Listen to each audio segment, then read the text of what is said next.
지난 시간에는 에베소서 4장 1절의 말씀을 가지고 부르심을 받을 때라는 주제를 가지고 여러분과 함께 말씀을 나눴습니다.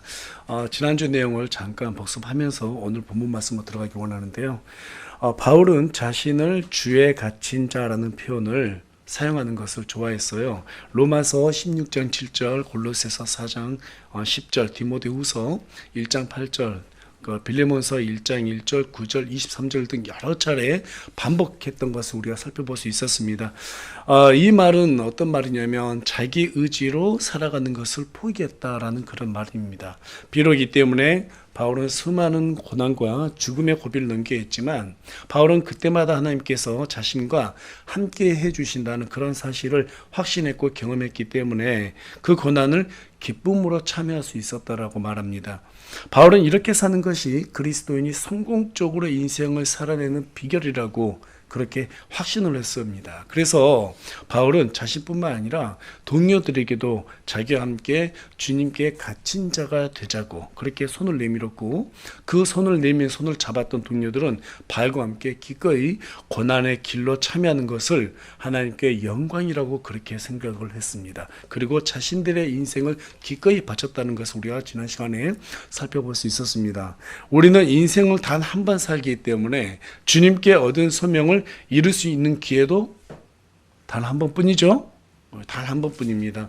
이 말은 주님께 갇힌 자로 살 것인지 아니면 세상에 갇혀 살 것인지를 결단해야 한다는 것을 의미합니다. 한마디로 세상과 하나님 사이에 적당히 눈치 보면서 양다리를 걸쳐서는 하나님께 갈 수 없다는 말입니다.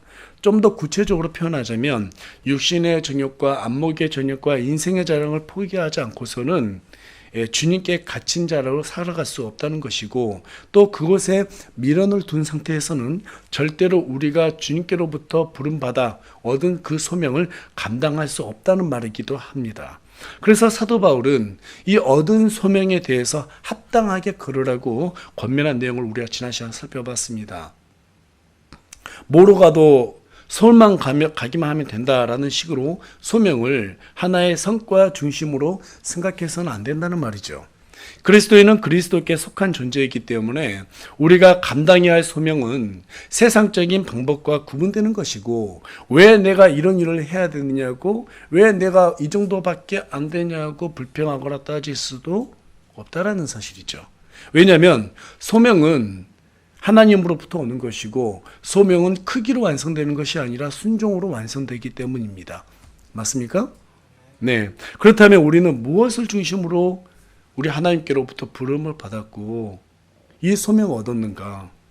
고린도전서 7장 17절에 가서 보면, 그럼에도 하나님께서 각 사람에게 나누어 주신 대로 주께서 각 사람을 부르신 대로 그렇게 각 사람은 걸을지니라. 내가 모든 교회에서 이렇게 할 것을 규정하노라. 하나님은 교회를 통해서 이 땅에 하늘의 왕국을 세우시고자 계획하셨기 때문에 우리는 교회를 중심으로 소명을 얻게 되는 것입니다. 그러나 그 소명은 나 혼자 잘한다고 해서 이루어지는 것이지요? 나 혼자만 잘하면 이룰 수 있지요? 그렇지가 않습니다. 각자가 하나님께 받은 달란트대로 하나가 되어서 최선을 다할 때 이뤄나갈 수 있는 겁니다. 축구에서 제 아무리 개인기 좋은 선수들로 팀을 꾸렸다 할지라도 선수들이 하나가 되지 못하면 결코 좋은 성과를 나타내지 못하는 것처럼, 교회도 성도들이 하나로 뭉치지 못하면 열매를 맺을 수가 없다라는 것입니다. 그런데 오늘 본문에서 사도 바울은 그래서 하나됨을 강조하고 있어요. 그런데 그냥도 아니고 그 하나됨을 힘써서 지키라고 말하고 있습니다. 그래서 오늘은 하나됨에 힘쓰는 교회라는 주제를 가지고 여러분과 함께 말씀을 나누기를 원합니다. 오늘 말씀을 나눌 때 힘써서 우리가 하나가 되기로 작정하기로 결심하는 귀한 시간이 되길 간절히 소망합니다. 알렉산드르 디마의 소설 삼총사 중에는 All for one, one for all 이라는, 다시 말해서 하나를 위한 모두를 위한 하나라는 유명한 문구가 새겨져 있어요. 1993년에도 영화로도 제작이 되었는데요. 영화 마지막에 이 삼총사하고 달타냥이 이 문구를 외치면서 자신들이 교육을 시켰던 총사들에게 달려가는 그런 뭉클한 장면이 아직도 생생하게 기억에 남습니다. 저는 그 장면이 정말로 좋아요. 그래서 가끔 생각날 때마다 영화 다운받아가지고 그 장면만 봐요. 자신들이 교육시켰던 총사, 그들은 아마 목숨을 걸고 왕을 지키기 위해서 달려갈 것이다. 우리에게 덤벼들 것이다. 하면서 all for one, one for all 외치면서 네 사람이 그 많은 총사들을 향해서 막 달려가요. 그런데 그 총사대들이 그 네 명을 너무 존경했기 때문에 총을 쏘는데 그냥 땅바닥에 쏴버려요. 기꺼이 그들의 용기에 감탄해가지고 받아들이죠. 여러분, 공동체라는 게 뭐예요? 공동체라는 게 가치를 아는 거잖아요. 그렇죠? 바른 공동체라는 것은 바른 가치를 아는 겁니다. 바른 가치를 아는 사람들, 그것을 중시하는 사람이라면 누구나 하나를 위한 모두, 모두를 위한 하나, 이 문구에 크게 공감하리라고 생각을 합니다. 그러나 우리는 그것을 중요한지 알면서도 의식하지 않으면 하나를 위한 모두가 아니라 나를 위한 모두라는 이 방향으로 걷게 되어 있습니다. 또 모두를 위한 하나가 아니라 나를 위한 모두의 방향으로 걷게 됩니다. 왜 그럴까요?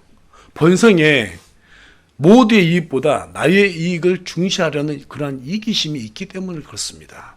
다른 사람보다 나를 더 드러내고 싶어하는 오만한 교만한 생각이 우리 마음속에 자리 잡고 있기 때문입니다.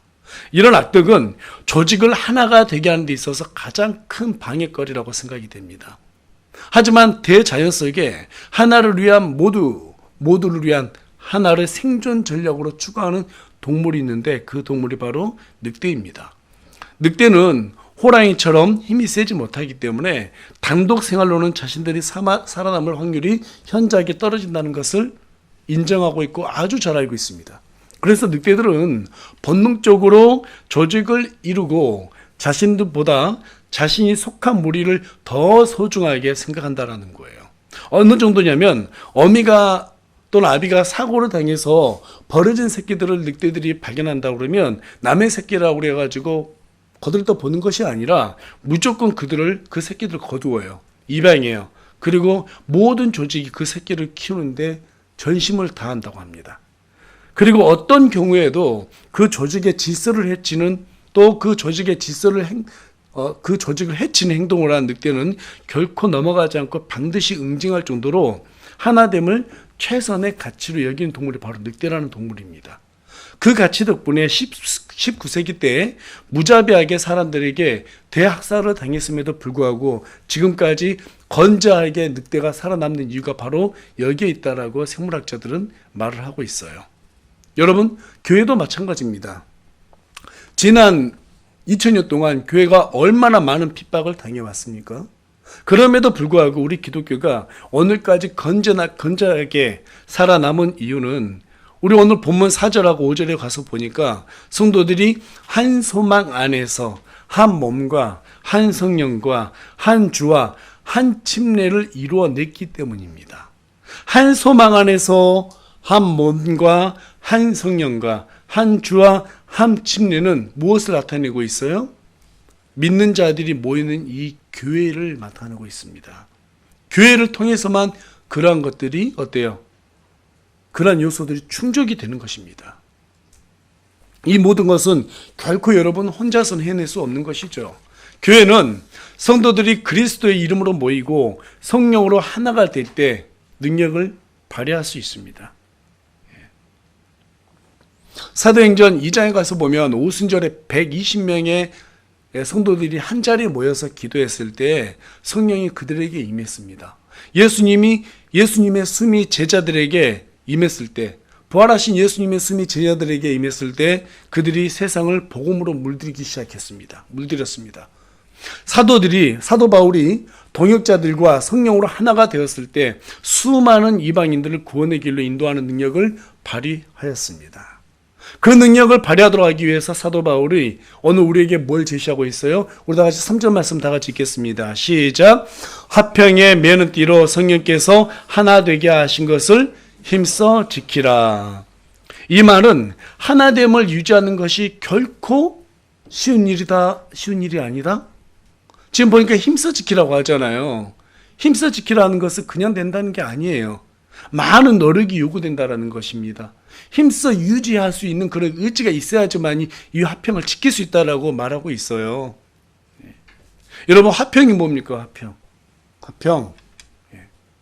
화평은 유리 그릇과 같아가지고 조심하게 다루지 않으면, 힘써 지키지 않으면 금방 깨지고 맙니다. 어느 날 제 아내가 자기 핸드폰 잊어먹었다고 전화 좀 해보라고, 어디 안 보인다고 해서 전화를 했는데, 띠링 이렇게 울려요. 그랬더니 우리 첫째 아이가 핸드폰을 발견했습니다. 엄마 왼손한테 전화 왔어요. 저는 그때 아내한테 제가 왼손하는 사실을 처음 알았습니다. 사랑하는 남녀 두 사람이 함께 가정을 이루고 그렇게 살아도 어땠습니까? 화평을 유지하려면 많은 노력이 필요하죠. 때로는 왼수가 됐다가 때로는 친구가 됐다가 그런 사이가 반복되는 게 당연한 거예요. 사람 살다 보면 그게 당연한 거죠. 한 번 기분 나쁘다 그래가지고 다 헤어져 버리고 야 너 안 봐 이렇게 해버리면 그것이 어떻게 교회가 이루어질 수 있겠습니까? 어떻게 가정이 이루어질 수 있겠어요? 그래서 사도 바울은 힘써야 한다는 것을 강조했어요. 그런데 어떻게 힘쓰라고 말하고 있습니까? 성령께서 주신 화평의 띠로 서로 매라고 말하고 있어요. 이 화평이 하나의 띠라는 거예요. 그래서 그 띠를 하나로 서로 묶어가지고 우리 함께 가자. 지금 바울이 그렇게 얘기하고 있는 겁니다. 그 화평의 띠가 되어주는 게 무엇인가? 그 내용이 이제 2절에 나와 있는데요. 우리 2절 말씀도 한번 큰 목소리로 한번 읽어봤으면 좋겠습니다. 시작. 모든 겸손과 온유와 오래 참음으로 사랑 안에서 서로 참아주며. 참 좋은 말이죠. 너무너무 좋은 단어죠. 그런데 문제는 뭐냐면 남들이 나한테 해주기만 바라지 내가 하려고 하지 않는다는 거죠. 그게 화평에 매는 띠, 그 띠를 갖다가 끊어버리는 시도입니다. 남들이 해주기만 바래요. 내가 해야 되는데 말이죠. 이 화평의 띠가 되어주는 첫 번째 덕목이 뭐냐면 겸손이야, 겸손. 빌립보서 2장 3절에 가서 보면 아무 일도 다툼이나 허용으로 하지 말고 겸손한 생각으로 각각 자기보다 남을 더 낮게 여기라는 거예요. 여기서 낮게 여기라는 것은 나에다가 지읒이 아닙니다. 시옷이에요. 더 나은 삶으로 여겨라 이 말이에요. 나는 이거 잘못 봤어요. 더 낮게 여기라는 줄 알고 눌렀어요. 이거 핑계가 안 됩니다.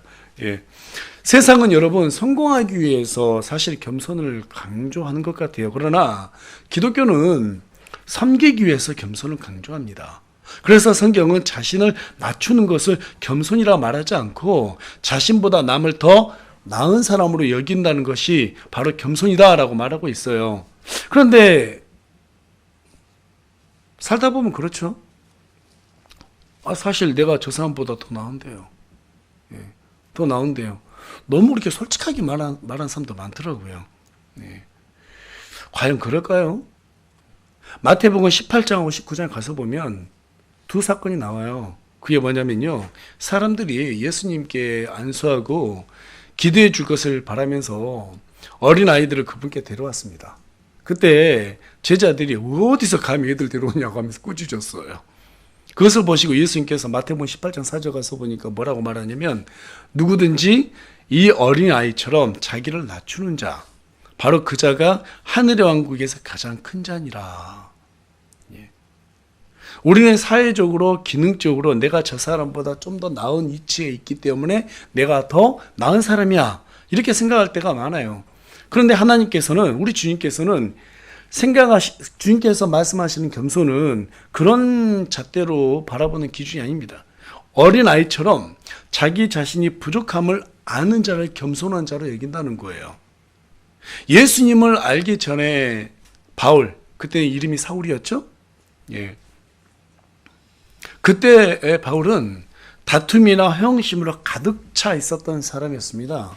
그래서 믿는 자들을 핍박하는 것으로 자신이 얼마나 의로운 사람인지를 입증하려고 그렇게 열심과 열심을 냈던 사람이었어요. 그런데 그가 다마스쿠스 도상에서 예수님을 만나고 난 뒤에 어떻게 변해요? 뭐라고 고백합니까? 자신을 죄인들 중에서 우두머리다 이렇게 말을 해요. 또 사도 중에 지극히 작은 자라고 고백해요. 그렇게 고백해요. 지금 저와 여러분은 무엇을 기준으로 옆에 있는 형제 자매들보다 자신이 더 나은 사람이라고 생각합니까? 예.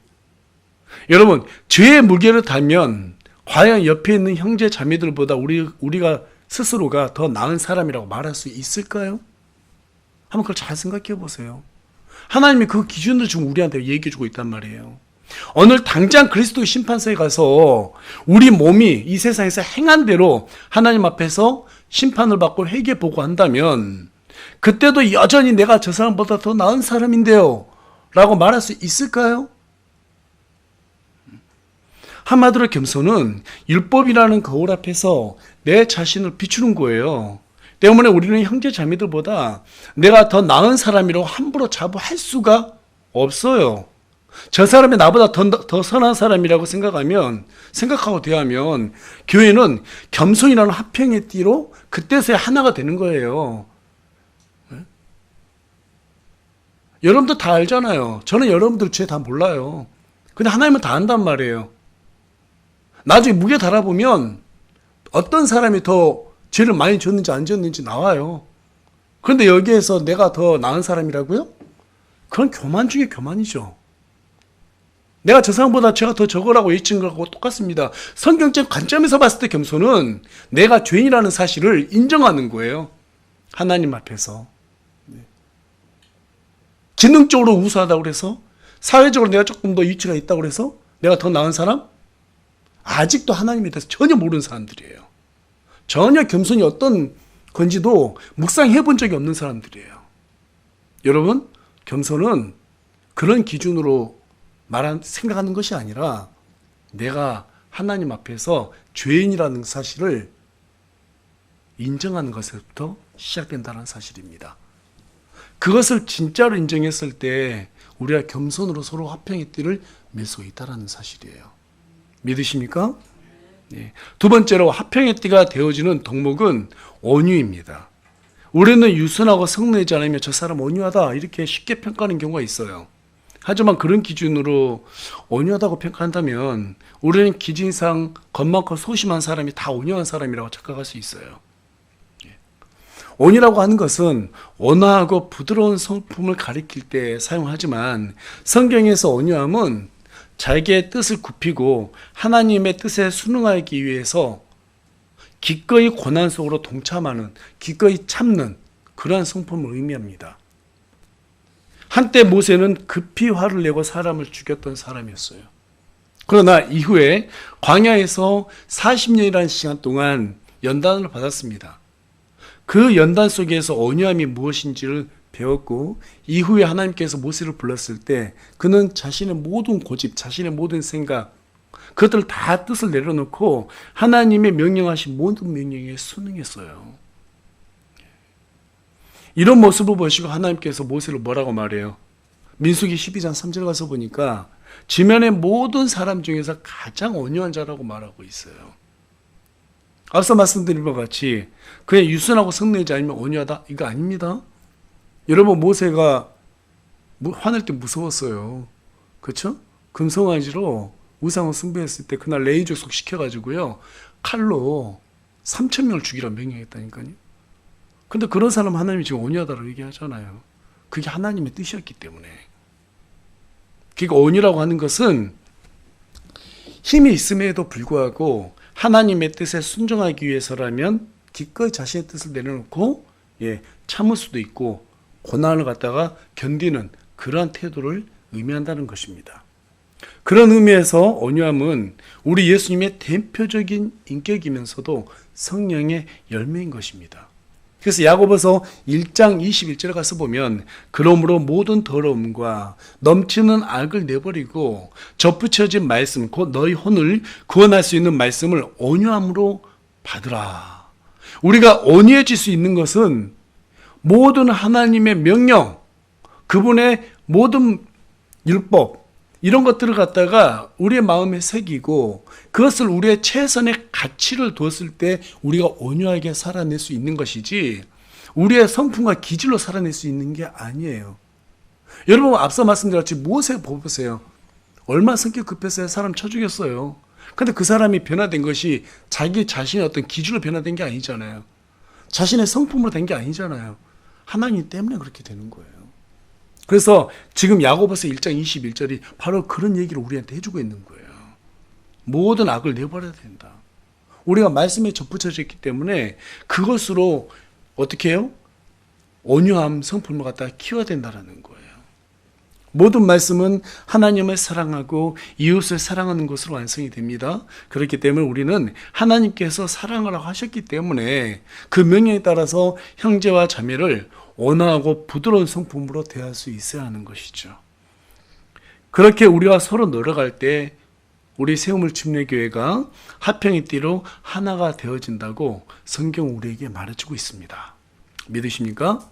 예, 그렇게 하려고 노력하실 거죠? 예. 세 번째로 화평의 띠가 되어주는 것은 오래 참음이라고 말해주고 있어요. 형제 자매 관계 속에서 하나가 되게 하는 가장 중요한 덕목이 바로 오래 참음인 것 같아요. 그런데 여러분도 잘 아시다시피 오래 참음만큼 힘든 것은 없습니다. 그래 안 그래요? 정말 힘들어요. 네. 출애굽기 34장 6절, 시편 86편 15절, 디모데전서 1장 16절, 디모데후서 3장 9절에 가서 보면 하나님은 죄인을 향해 노하기를 더디하시는 거룩한 인내로 우리에 대한 사랑을 보여주셨습니다. 물론 이 오래 참음, 이 인내는 죄악을 눈감아 주는 것이 아닙니다. 오래 참음을 통해서 죄인들로 하여금 회개케 하시는 하나님의 거룩한 의지가 반영된 결과예요. 그분의 성품이에요. 그 의지를 잘 표현해주고 있는 성경 기록이 베드로전서 3장 20절이라고 생각이 들어서 PPT에 좀 잠깐 띄웠는데 우리 한 목소리 좀 읽어볼까요? 시작. 이 영들은 전에 노아의 날들에 방주가 예비되는 동안 즉 하나님께서 한번 오래 참고 기다리실 때 불순종하던 자들이라. 방주 안에서 물에 의해 구원받은 자가 몇 안 되니 곧 8혼이더라. 네. 우리 하나님께서 세상을 물로 심판했을 때 그들이 회개하고 돌이킬 동안 120년의 시간을 기다려주셨어요. 네. 그리고 노아와 그의 가족들에게 동물들 다 데리고 방주로 들어가라고 합니다. 그럼에도 불구하고 혹시나 또 누가 있을까 해서 또 한 일에, 즉 7일 동안 또 기다리세요. 우리 하나님께서는 상한 갈 때도 꺾지 않으시고 꺼져가는 심지도 끄지 않기를 오랫동안 참으시는 하나님이세요. 근데 그 오래 참음도 한계가 있는 거죠. 예. 우리 하나님의 한계가 다다랐을 때 심판이 이루어지는 것입니다. 여러분, 오래 참음은 우리 하나님처럼 쉽게 정죄하지 않고 어때요? 그 사람이 돌이킬 때까지 기다려주는 겁니다. 오래 참으면 형제들이 비록 실수하거나 넘어졌을 때 기다렸다는 듯이 막 정죄하거나 손가락질하는 것이 아니라 그가 깨닫고 회개할 때까지 기다려주는 것을 의미해요. 예. 그래야 교회가 화평의 띠로 하나님께 메어질 수 있는 겁니다. 그냥 좀 죄를 지으면 달려가서 막 바리새인들처럼 막 정죄하고 말이죠. 응? 또 어떤 교회는 표적 설교 막 한다고 하더라고요. 지난주에 뭐 얘기 들어보니까 그것이 이제 모두에게 유익하다 그러는데 여러분 그건 잘못된 거예요. 네. 표적 설교가 어떻게 좋은 겁니까? 그렇죠? 그 사람 인격을 도륙하는 건데요. 잘못된 겁니다. 여러분, 오래 참는다고 하는 것은 그 사람이 깨달을 때까지 기다려주는 거예요. 예. 그 사람이 부족한 것을 이렇게 어때요? 채워질 때까지 기다려주는 겁니다. 기다려주는 거예요. 그래서 네 번째 보니까 화평의 띠가 되어주는 마지막 덕목에 대해서 사도 바울이 한 번 더 반복을 해요. 그냥 오래 참는 것이 아니라는 거예요. 사랑 안에서 서로 참아주라고 말합니다. 예. 여기에서 핵심이 뭡니까? 한쪽에서 일방적으로 참아주라 이게 아니라는 거예요. 서로 참아야 된다. 부부 사이도 서로 참아야지. 한쪽만 참아주다 보면 언젠가는 골마 터집니다. 그렇죠? 안 돼요. 서로 참아야죠. 서로. 예. 나 기분 나쁘다 해서 내 감정 다 토로하고, 나 기분 나쁘다 그래가지고 막 함부로 사람 대하고, 하고 싶은 말 다 내뱉어버리고, 한번 내뱉은 말은 주워 담을 수가 없어요. 예. 서로 참아야 되죠. 서로 노력해야 된다 이 말입니다. 만약에 서로 참아주지 못하고 감정이 올 때마다 성을 내고 함부로 말을 내뱉어낸다면 그 교회 가고 싶은 사람이 어디 있겠어요? 가기만 하면 지옥 같은데. 그렇죠? 갈 때마다 정죄받으면 누가 그 교회를 가고 싶겠습니까? 아이들도 부모한테 너무나 그렇게 당하게 되면 집에 안 들어가는데요. 교회는 오죽하겠습니까? 만약에 그렇게 서로 참아주지 못한다면 고린도 교회처럼 시기와 질투와 다툼으로 파당을 짓게 됩니다. 그 교회는 책망받을 수밖에 없어요. 우리에게 필요한 것은 어떤 거냐면 정죄하는 데는 좀 둔하고 이해하고 참아주는 데는 시급해야 된다는 거예요. 이것이 바로 화평의 띠로 하나가 되는 교회의 비결이라고 사도 바울이 우리에게 권면해 주고 있어요. 그래서 우리가 살다 보면 서로 실수할 수도 있습니다. 그렇죠? 또 부족할 수도 있고요. 어떤 사람은 좀 많이 배워서 인격으로 좀 성장된 사람도 있고, 또 어떤 사람은 또 많이 부족한 사람도 있습니다. 그럴 때마다 저 인간 왜 저래? 저도 몰라요. 그거 저한테 물어보면. 저도 이해 안 가요. 또 그 사람한테 물어도 자기 자신도 모릅니다. 자기 왜 그러는지. 근데 우리 예수님은 알아요, 몰라요? 알아요. 정말 그렇다니까요. 저와 여러분도 어떨 때는 내가 왜 이러지? 할 때가 있잖아요. 그렇죠? 그런데 거의 대부분이 보게 되면 과거의 쓴뿌리에서 나오는 것입니다. 우리 하나님은 그것을 불쌍히 여겨주기 때문에 우리에게 오래 참으라고 하는 거예요. 우리는 모르지만 하나님은 아시기 때문에 그 사람을 오래 참아 주었듯이 우리는 그 어떤 특정인보다 조금 더 부족한 사람보다 나았게 살았다, 또는 다른 사람이 나보다 더 나은 환경에 살았다 그러면 서로 배우고 서로 참아주면서 인내해줘야 된다는 것이죠. 이게 바로 화평의 띠가 되는 것입니다. 결론의 말씀 드리겠습니다. 축구 역사상 49번으로 가장 많은 우승컵을 들어올린 감독이 알렉스 퍼거슨 감독이라고 그래요. 그 사람이 남긴 어록을 보니까 딱 마음에 와닿더라고요. 팀보다 위대한 선수는 없다. 팀보다 위대한 선수는 없다. 마치 하나처럼 움직인다는 거예요. 여러분 그 동물 미어캣 아시죠? 미어캣 보면은 항상 경계하는 장면 생각나죠. 구멍이 있으면 올라와서 막 경계 쓰잖아요. 되게 재밌는 게요, 독수리를 되게 조심하거든요, 미어캣이. 근데 미어캣들은 뭐 우두머리고 아니고 상관없이 정해진 시간대마다 돌아가면서 딱딱 순찰을 쓴다고 합니다. 그런데 더 흥미로운 것은요, 미어캣 새끼가 이렇게, 어미가 새끼를 낳잖아요. 그러면 다른 암컷들도 같이 젖을 짜는데요. 없는 젖이 갑자기 생겨가지고 젖을 짜면서 같이 먹인대요. 신기하지 않습니까? 함께 살기 위해서 아이들을 함께 양육하는 거예요. 저는 이 동물의 세계를 보면 참 하나님께서 우리에게 주는 교훈이 참 많구나, 뭐 이런 생각이 들어요. 어떤 일을 해내려면 함께 이렇게 헌신하고자 하는 마음이 있어줘야 되는 거죠. 여러분, 남의 새끼한테 내가 젖 물리는 게 쉽겠어요? 쉽지 않죠. 그런데 그들은 그게 함께 모성애를 공유하고 함께 사랑하고자 하는 마음이 생긴다는 거예요. 교회도 그래야 되지 않겠습니까? 하나님께서 가나안을 뭐라고 그래요? 젖과 꿀이 흐르는 땅이라고 그랬잖아요. 그러면 이 교회도 뭐가 흘러야 돼요? 젖과 꿀이 흘러야 되는 거예요. 말씀의 젖과, 그렇죠? 그래서 그 꿀이 우리 가운데 서로 끈끈한 정이 돼가지고 어떻게 돼요? 떨어지지 않을 만큼 하나가 돼야 되는 거죠. 꿀은 끈적끈적하잖아요. 그렇죠? 그처럼 우리가 끈적끈적한 관계를 맺어야 되는 거예요. 무엇으로?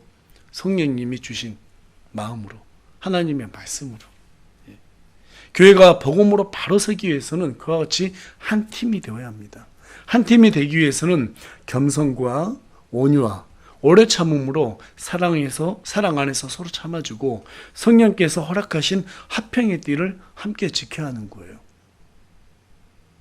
그래서 그분이 우리 안에 계시는구나. 이것이 바로 우리 6절에 있는 것처럼 아버지 하나님께서 우리에게 명령하신 거구나. 응? 중요한 것은 의지를 가져야 돼요. 잊으면 안 돼요. 앞서 여러분들께 말씀드렸다시피 그런 것을 잊어버린 순간 우리는 이기적이고 교만한 자리로 우리 하나를 위해서 교회를 악용할 수 있다는 것이에요. 그걸 조심하게 걸어야 합니다. 그래서 성령님께서 늘 우리 안에 계시고 우리 형제 자매들이 전부 다 동일한 그 한 성령님을 소유하고 있다라는 사실 잊어먹으면 안 되겠죠. 우리 옆에 앞뒤 사람 한 번씩 쳐다보세요. 한번 봐보세요. 좀 뻘쭘하더라도요. 좀 봐보세요. 그러면서 이렇게 좀 말해봤으면 좋겠습니다. 한 성령님 안에서 화평합시다. 그렇게 한번 인사를 나눠봅시다. 유일하게 우리 차준호 형제만 안 하고 있는데 우리 차준호 형제만 크게 한번 일어서가지고 뒤를 보고 한번 해봤으면 좋겠습니다. 하라고 하니까 혼자 여기 안 하고 있더라고요. 한 성령님 안에서 우리 화평합시다. 일어서서 이제 큰 목소리로 한 성령님 안에서 화평합시다. 예? 아이고, 시켰더니 막 되게 부끄러워하는데요. 우리가 정말 한 성령님 모시고 있잖아요. 그렇죠? 우리가 성령님이 거하시는 전이지 않습니까? 우리의 몸이. 그러니까 비록 생각하는 것도 다르고 생김새도 다르고 살아온 배경과 환경도 다 다르지만 우리가 이 자리에 왜 모였어요? 하나님 때문에 모인 거잖아요. 그렇죠? 그러니까 우리 안에 계신 성령님께서 저 사람을 볼 때 기뻐하신다. 저 사람에도 내가 소유하고 있는 성령님이 계신다. 이렇게 생각한다면 그 사이에 무슨 재산이 뭔 필요 있고 사회적인 직책이 뭔 필요 있고 그렇죠? 위대하신 하나님이 우리 사이에 계시는데 우리의 지능을 자랑할 게 어디 있고 우리의 학벌 자랑할 게 어디 있고 그게 어디 있겠어요? 그렇지 않겠습니까? 서로 겸손과 온유와 오래 참음과 서로 참아주는 그런 동목으로 우리 하나님께서 기뻐하시는 그런 화평의 띠로 하나가 되는 우리 세움을 침례교가 되길 간절히 소망합니다.